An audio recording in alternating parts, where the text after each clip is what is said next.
everyone, good afternoon, good evening, and welcome to this video. So in this video, I'll be going over all my answer scripts from first and second years and picking up a few examples to let you know how I make my answers and why I feel that they increase my chances of getting full marks in that particular question. I have made a Google Doc, a Google link of every single answer paper that I've written in MBBS till now. There are a few missing here and there, and you can learn from my mistakes as well as the questions I did really well in. So the link will be right in the description and I'll put it up on my Instagram, so feel free to go through it. Now we're gonna divide this into two segments.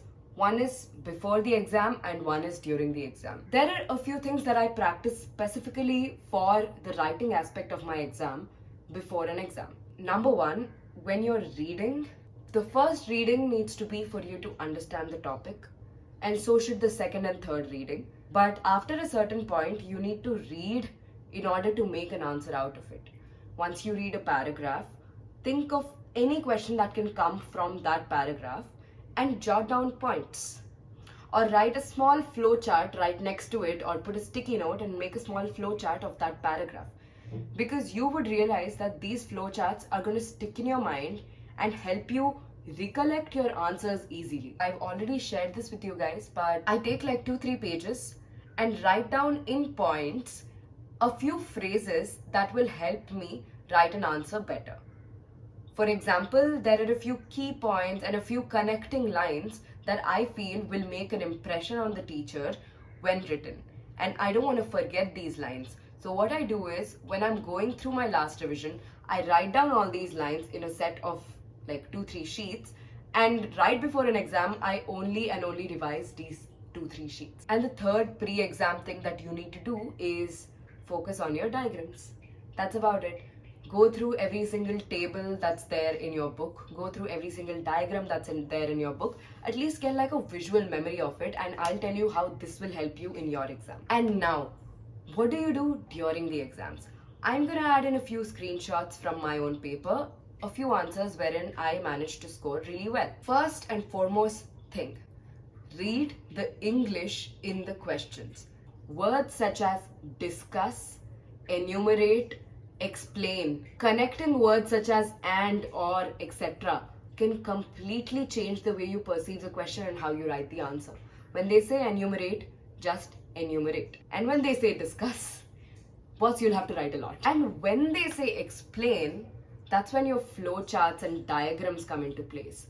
So all these words make a lot of difference.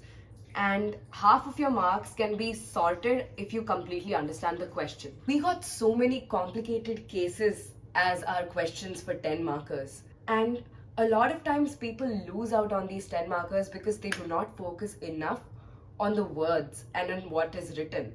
Obviously, once your case diagnosis is wrong, your entire answer becomes wrong.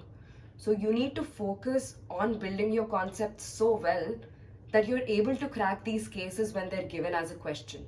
And since CBME has come into place, all our questions are cases at this point. So studying just for the sake of exams and just doing exam related books will not help you crack these cases and will not help you get through the initial part of the question, which is why it is important to read for the concepts. And the reason reading the question is so important is because sometimes you really miss out on a few words.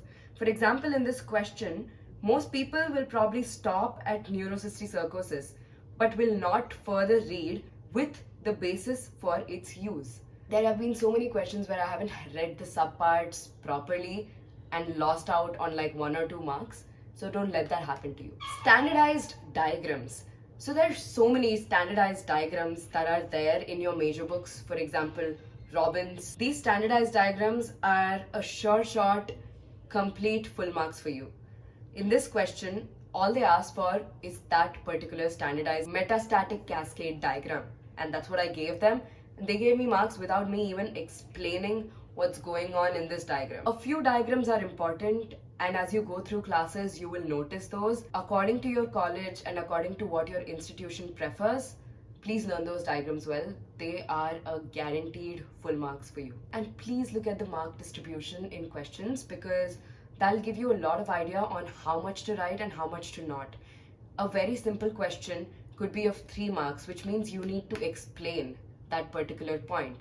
And a very complicated question could just be of 1 mark. That means that they just want you to enumerate what they asked for. Just list 1 word, 1 sentence. That's it. Which is why looking at the mark distribution within the question is very, very important. Differentiate questions. This is why you need to read all the tables, because they might ask you to differentiate anything. So whenever you go through a topic and you see like 2 contrasting or similar subtopics, which the teachers haven't specifically told you that you need to know how to differentiate them, but there might be tables throughout the book mentioning the differences between these 2 topics. For example, this question. And this is where it becomes important to read each and every topic really well, and especially these differentiate tables that are spread out through all your books. And if it's a 4 marker, you are expected to write 4 points each on both sides, along with an example. And differentiate doesn't exactly only have to be the contrasting things. It can be a compare and contrast, where you can also mention the things that are similar in both. Make your own diagrams. I have done this multiple times. Whenever you feel that you haven't explained yourself properly and you can do a better job at writing this question, you know you've read the topic, you know you've gone through all diagrams, you know you have a general visual idea of how this looks. Just make your own diagram. I know you probably haven't been exactly asked to learn this diagram, but sometimes you just need to make one to make the teacher understand what you're writing, because your writing cannot be very clear, especially in a subject like medicine. I personally try to draw a diagram for any question that can be drawable. Explain your answer. Give a systematic review. If it's a very simple question that just says, discuss so and so. So what you have to do is, you have to assume the teacher doesn't know anything. And you have to start from the basics.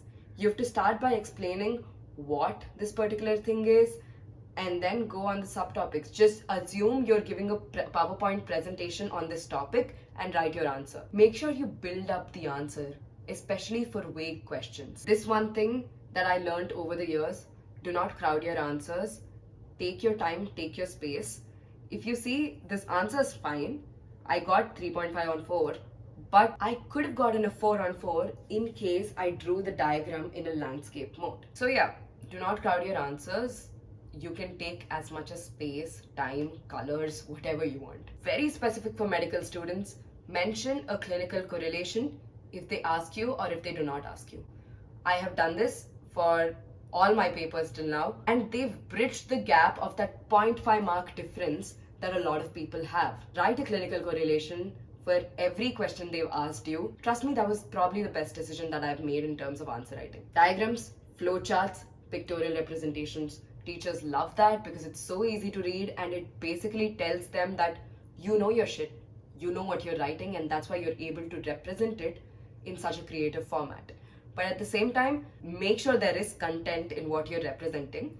This is something you learn over time, but try practicing it from day one itself. And finally, it is okay to give short and to the point answers. A 4 marker will not necessarily always take up an entire page. You can give a 4-line answer as long as it contains enough content for it to be marked as 4 on 4. Another trick I learned, sometimes they ask you these questions out of nowhere, which probably haven't been dealt with in such detail in class. You obviously still have to answer it. For example, this question, yeah, you definitely have a general idea about what this is, but you can't necessarily write a 4 marker on it, which is when I started using examples to explain an answer. Because examples and concepts are always with you. So when you feel like there's nothing more to write, just pick out an example and use that to explain your answer. Another thing that I did not do in first year, but I would highly recommend and I started doing in second year, was boxing up as well as circling my histology and anatomy diagrams, because that obviously gives your paper a very neat presentation, and that's how it looks under the microscope. So yeah, please learn to become a doctor and not for your exams, because this learning to become a doctor indirectly helps your exams too. The only reason I was able to answer this question is because I've read so many chapters with so many trematodes that my mind has registered all their characteristics and I can jot them down without actually reading a separate topic on trematodes. Which is why in order to become a good doctor and a good learner, you should at least read everything once, because it will stick in your head no matter what. So put in efforts to learn as much as you can, Exams and writing exams is a skill which you don't necessarily need to have. As long as you're putting in the efforts to learn, as long as you're putting in the efforts to become a better doctor for your patients, this video is just for you to feel a little more self-confident when it comes to exams. Thank you so much for watching. I will see you guys very, very soon with a complete guide to second year. See you.